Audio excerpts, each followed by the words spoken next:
Hey, fellow Aquas. How y'all doing? Welcome. We're going to be taking a look at your mid-month May check-in here. So, in the meditation, I'm going to tell you what I saw, and then we're going to talk oracles because I saw sort of a hybrid between two different oracle cards. It's really interesting. So, I was standing on the shore, like at the ocean at the shoreline, and like dolphin extravaganza eleganza, like dolphin time. It was just like dolphins just jumping and careening, and just it's such a joyful energy. Dolphin medicine is all about joy, just pure bliss. It's I don't know if there's a more positive animal energy that comes to mind like before dolphin. Like it's like dolphin, you see that and you just know that it's that kind of joy where you are so loving and fully embodying the present moment that you are not concerned about the past or the future. It's that kind of golden ticket. Like it feels like that. So I saw the dolphins and I saw this image of this woman wearing like a crown of pearls, like kind of like a sea nymph goddess, kind of sitting on a throne, like in the ocean, in the shallow bit, and then all these dolphins, like sort of very happily as dolphins do, like jumping around her. And I got it feels really positive. Like it feels so good. It's really interesting, y'all, because we're in Mercury in retrograde, but it's also eclipse season. We're going to be feeling the effects of the full moon in Scorpio. I want to talk about that because it feels very much related to what I'm seeing, and also in accordance with the energy that I'm picking up for the other signs during this time.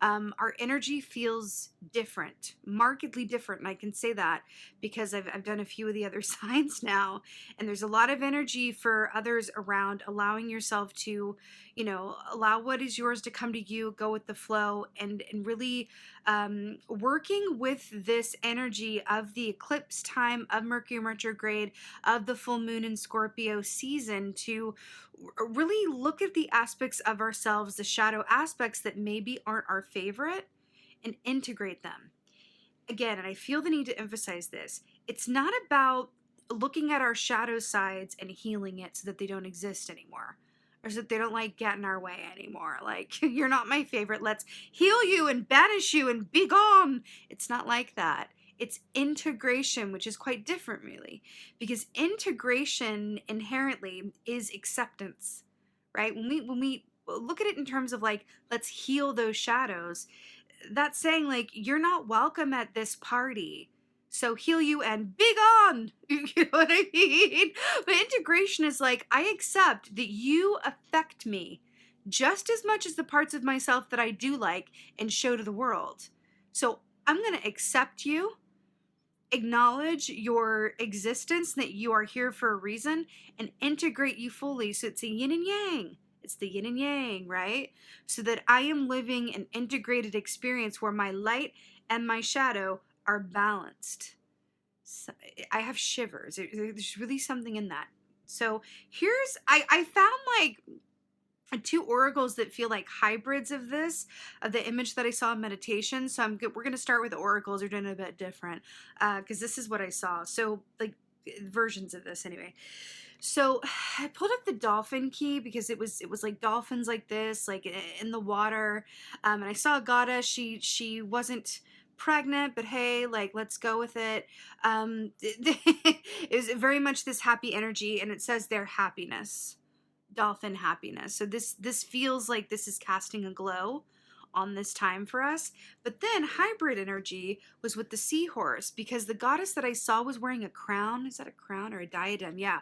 See the pearls and the shells? It was like that, right? But then it also kind of had these like wing things. It was kind of like a hybrid of these two. See what I'm saying? And seahorse is equality, which is really interesting because we're talking about balancing the light and the shadow. So this is really interesting. She's also like in the ocean.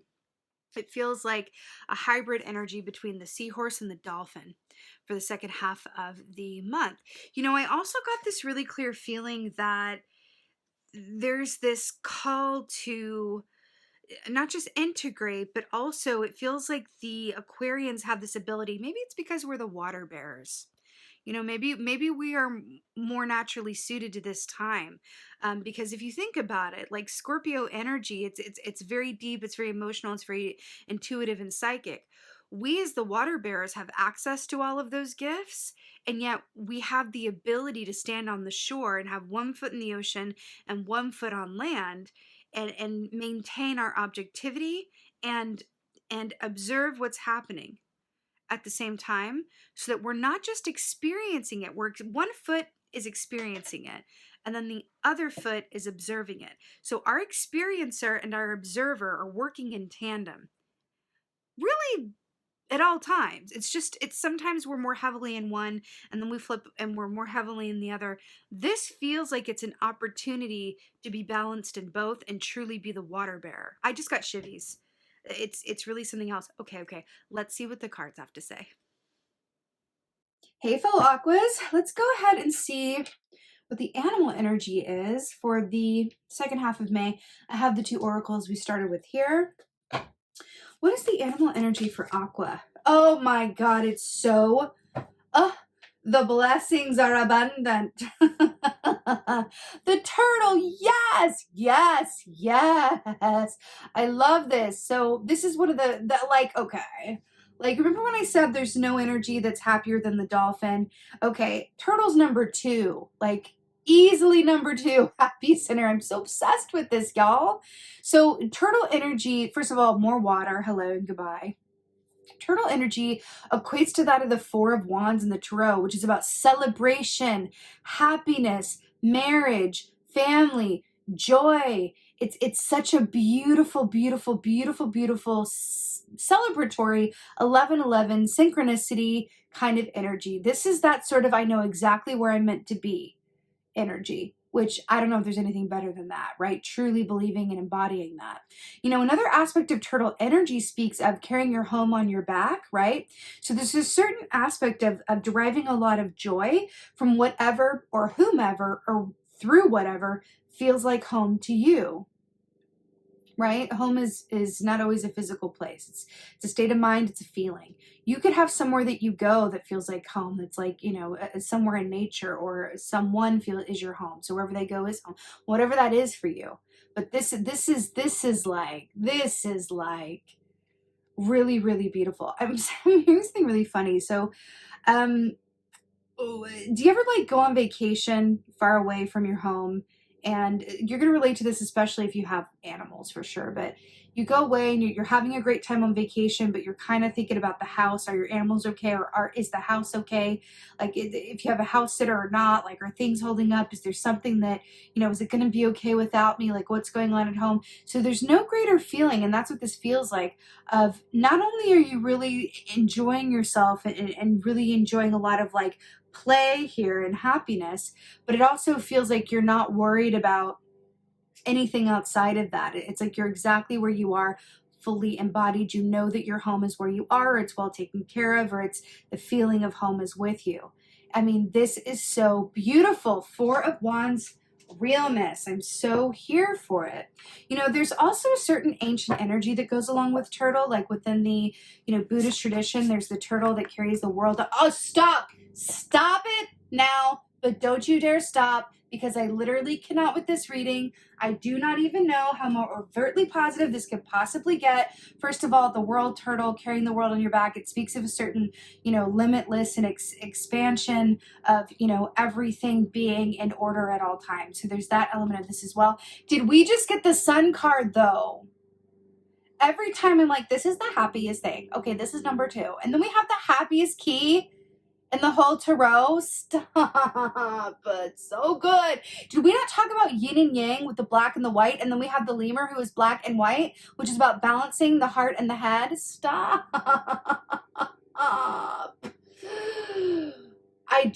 There is something about this time frame for Aquas that just feels like I'm seeing Rocky on the steps in Philadelphia, like Eye of the Tiger, but not as like, you know, violent.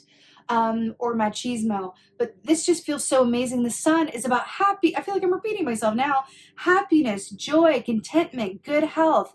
You know, lemur medicine is very much about bringing together the heart and the head for equal counsel and really being content with exactly where you are. I literally already said this because this is the energy, and this is just confirming that.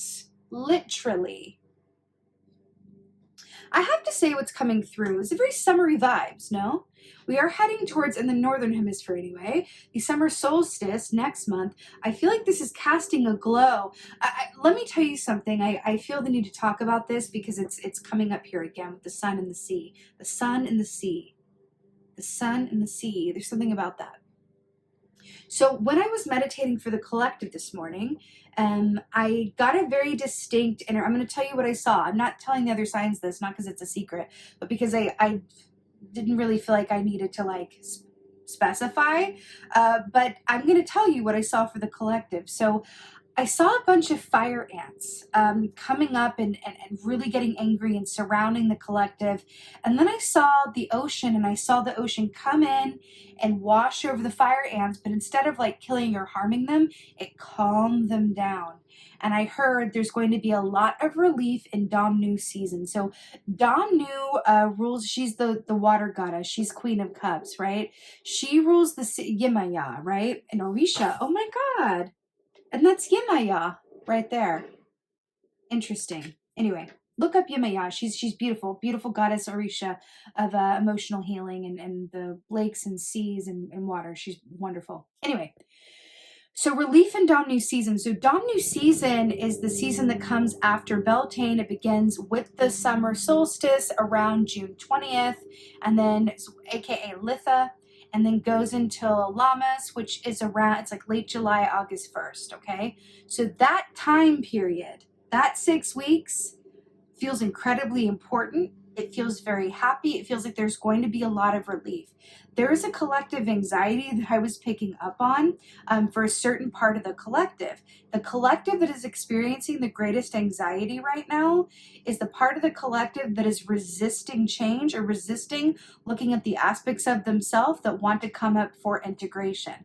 The part of the other part of the collective that's having an easier time with this and going with it are the ones who are not shying away from that call. But in Domnu season, during Litha, right, under the influence of Yemaya, which is the great emotional healer, there's going to be relief on a large scale. Okay, just had to channel that out. What else is going on? What else is going on? A collective message in there. Oh! I just got shivers again, like with all the water that's going on here. Okay, so we have 5 of Cups. Now, here's why I'm obsessed with this, because it's literally what I just said. Did I not tell you that I saw the water coming up in the fire ants and then relief? And then we have the 2 capybaras here. So 5 of Cups is all about perspective, right? It's what we place our focus on and how we see things that determines our joy levels in our reality. We aren't happy because our given circumstances are perfect. We're happy because wherever we look from gratitude, right? That's the tea. 5 of Cups, capybara here, like dead on the side of the riverbank here, and then there's a capybara floating away. What did I literally just say about part of the collective struggling because there are things that are difficult to face that they don't want to integrate, and then another aspect of the collective is just happy in these waters. Remember, being the true water bearer. I feel like this is exactly what I just said. So I feel like there's a message around this, because also the turtle is also of water, but also can move on land. I feel like there's another message around this of, I'm feeling the humanitarian pull for aquas to say, really be kind and look out for those around you that are struggling during this time period, really from now until Litha on June 20th. Because there are people, there are either younger souls or souls that are just in a different place who are really struggling with doing this work, who are really struggling with the energies at play as we shift into a new existence, right? I really hope you can't hear that lawnmower, but I swear I started the video and this guy next door who's obsessed with lawnmowering, if that's a verb, was like, I'm in a lawnmower right now. like, oh my God, but that's okay. We'll fight the tides. So with this, I feel like this is a call to have more patience, more compassion, more kindness, and hold more space for those within our collective who are on the shoreline and not swimming these waters as comfortably. Right. But I also feel like this is a nod from the universe saying, you know, your perspective is in check-in on point. And there's something about this eclipse energy, the full moon, everything that's going on within the collective that is allowing Aquarians to really not just integrate, but flourish. Right? I'm so here for it. Let's see what else is going on. Guys, I'm so sorry about the lawnmower, but I refuse to stop the video because it's like, it's too good. Like, can't stop, won't stop. Okay. Wow. So the 9 of Wands, this is really, really perfect with what we're talking about. So 9 of Wands is about perseverance, and it's really about knowing that, you know, as long as you keep putting one foot in front of the other, you know, you're going to get to where you're going. And what's really interesting about this is that this energy, this animal energy is very much, yes, it's about perseverance, but it's also about staying power and stability. And I feel like there's this energy here coming through where you are going to be a rock for those around you. I can't tell you how much it feels like that. I'm gonna break it down for you further. Usually in a reading, we're looking at energies that are all about you, and it's all about, you know, I like to do it that way. It's like, let's focus on you, right? But this very much feels like Spirit came in and said, listen, we gave you 2 oracles up front, which are really super positive. We're giving you this beautiful animal energy. We started you off with the happiest key in the entire deck. And now we're going to talk about your place in the collective and those around you. It's really interesting. But I also feel like another aspect of this night, which you can vibe with as Aquarians, we are the humanitarians of the tarot. So I know you can vibe thusly. But there is this aspect of the 9 of Wands here that says, like, oh, there has been a certain strength acquired within the Aquarian collective, that within this age of Aquarius and this changing of the tide, and that, you know, now with the turning of the tide, I just heard Gandalf, right? Coming in, that says, like, all of that strength that you have built up is coming into use now. But I don't necessarily, I feel like it's for you. Of course it's for you. Of course it's for you. But it is also so strong that it is extending and benefiting those around you who could use a little extra help. Is there anything better? Like, shivers, and I feel like this is so amazing.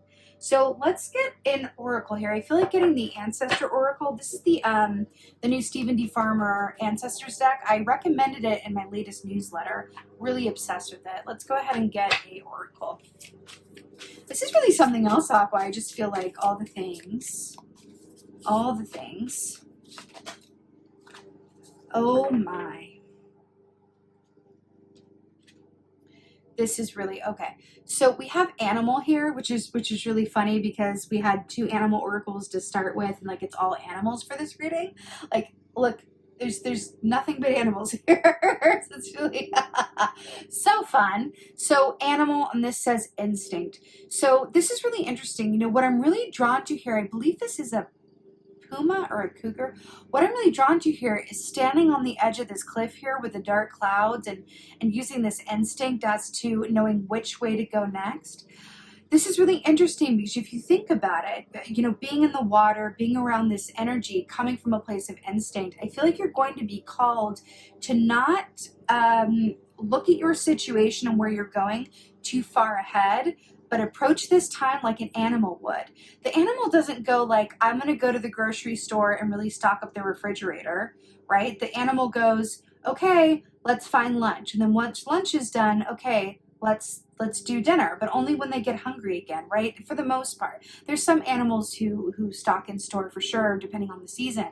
But these animals, these like, you know, predatory, like, you know, mammals, there's this energy of just being exactly where you are and coming from a place of instinct. Because if you are popping yourself into the future thinking, what am I going to do for the next meal before you've even gotten your current one, or while you're having your current one, you are cutting yourself off from being able to provide for yourself in the given moment and get all the information that is available to you. The instinct only exists in the present moment. Now, intuition is a bit different. Intuition is very fluid and is all directions of time and space. And in order to access it, it does require that you be present, but it's a bit more nebulous in the specific context. Instinct, though, animal instinct, animals are in the present moment in the same way that this pregnancy here and this little girl here, that children are, right? And so it's really interesting that we're being called to be in that energy in that way. It's really, really beautiful. I feel like part of the reason behind that, though, why we're being called to kind of come from this animal instinct, is I feel like there's going to be a lot going on that may call for either shift in direction or kind of being on your feet and being ready and being flexible and adaptable. But it feels incredibly positive. I'm hearing with this, and I've been hearing this a lot for this round, is if you stay ready, you ain't got to get ready.